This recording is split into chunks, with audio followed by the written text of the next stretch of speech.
নমস্কার, আমি রুমা। খাবার খেলা চ্যানেলে আপনাদের সবাইকে স্বাগত। আজ আমি রান্না করব চিংড়ি মাছ দিয়ে ফ্রাইড রাইস। তার জন্য চিংড়ি মাছ ধুয়ে রেখেছি, আর এখানে বিনস, ফুলকপি, গাজর, দারচিনি, তেজপাতা নিয়েছি। আর এদিকে তেল বসিয়ে গরম করে নিয়েছি মাছটা ভাজার জন্য। মাছটা আমি একটু নুন দিয়ে ভেজে তুলে নিব। আর একটু মটরশুঁটিও দেব, সেটা এখনও ছাড়ানো হয়নি। হালকা করে মাছটা ভেজে উঠিয়ে নিব, নিয়ে আমি ওই তেলেই কিন্তু ফ্রাইড রাইসটা করব। মাছটা আমি সর্ষের তেল দিয়ে ভেজে তুলব, আর একটু রিফাইন তেল দিয়ে ফ্রাইড রাইসটা করব। এবার মাছটা তুলে নিচ্ছি। যে তেলটা আছে তার মধ্যে একটু রিফাইন তেল দিব। আর এই চিংড়ি মাছের তেলটা যদি আমি না দিই, তাহলে কিন্তু ফ্রাইড রাইসটাতে চিংড়ি মাছের স্বাদটা আসবে না। এবার তেলটা গরম হয়ে গেলে দারচিনি আর তেজপাতা ফোড়ন দিয়ে দিব। যখন ফোড়নের একটা সুন্দর গন্ধ আসবে, তখন আমি প্রথমে কপিটা দেব। কপিটা একটু ভেজে নিয়ে যখন একটু নরম হয়ে আসবে, তখন আমি বাকি সবজিগুলো দেব।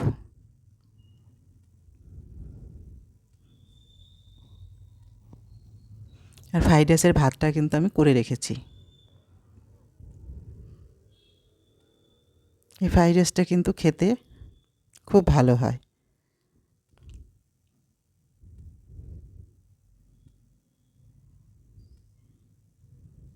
এবার কপিটা ভাজা হয়ে গেছে, আমি মটরশুঁটি, বিনস, গাজর ওগুলোও দিয়ে দিলাম।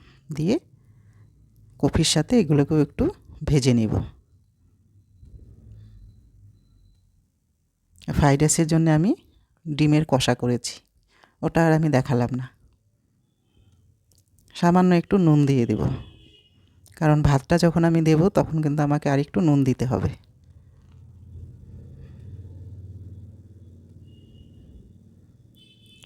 ভাজা হয়ে আসছে, এবার ভাতটা দিয়ে দিলাম। আমি আর একটু ভাত দেবো এখানে। এবার সবজির সাথে ভাতটা ভালো করে মিশিয়ে নিব।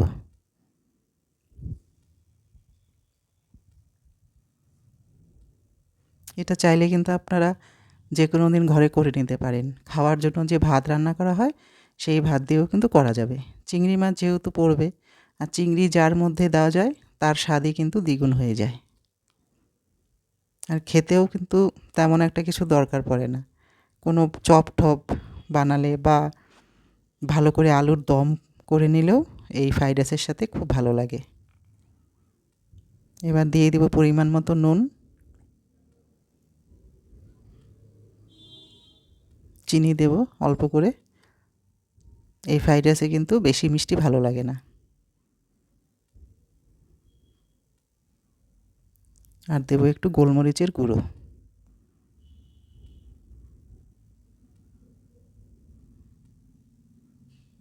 সামান্য একটু লঙ্কার গুঁড়ো দিব, কাশ্মীরি লঙ্কার গুঁড়ো। সামান্য একটু হলুদও দেব। আর দেবো একটু ভিনিগার, হাফ চামচেরও কম দিব।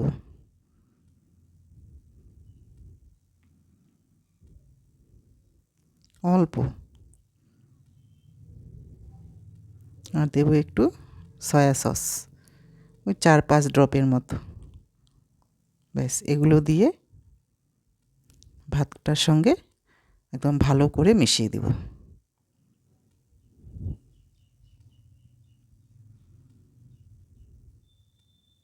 খুব সুন্দর কিন্তু একটা কালার আসবে।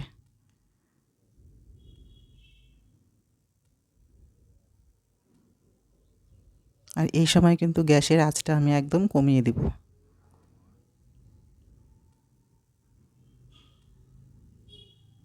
এবার চিংড়ি মাছটাও দিয়ে দিলাম।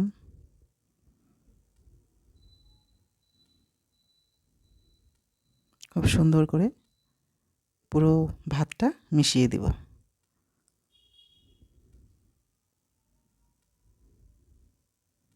আর এই ফ্রাইড রাইসটা কিন্তু বাচ্চারা খুব ভালো খায়। আর বাচ্চারা যেই জিনিস ভালো খাবে সেটা আমি করতে খুব পছন্দ করি।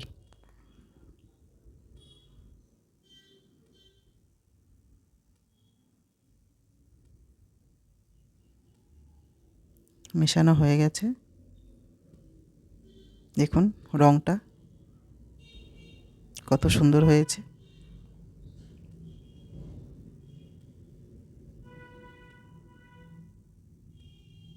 এবার এর মধ্যে দিয়ে দিব 2 চামচের মতো বাটার আর একটু কুচনো ধনেপাতাও দেব। 2-3টা কাঁচা লঙ্কা দিয়ে দিব।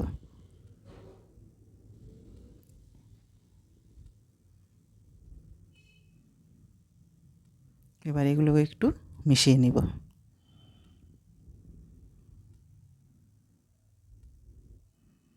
আর 2টো বড় সাইজের পেঁয়াজ কুচি করে প্যানে একটু ভেজে ওটা উপর দিয়ে দিলাম। এবার সব একসঙ্গে নেড়ে চেড়ে খুব ভালো করে কিন্তু মিশিয়ে নিব।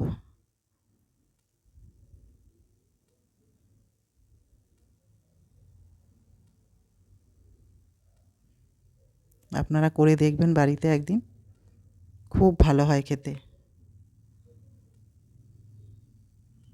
আর এই ফ্রাইড রাইস আর একটা আলুর দম করে নিলে আপনাকে আর কোনো কিছু রান্নাই করতে হবে না।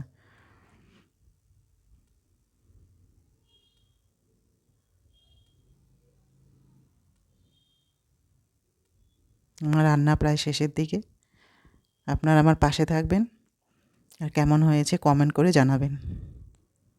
আমার ভিডিওটা এখানেই শেষ করলাম। বাকি কথা পরের ভিডিওতে।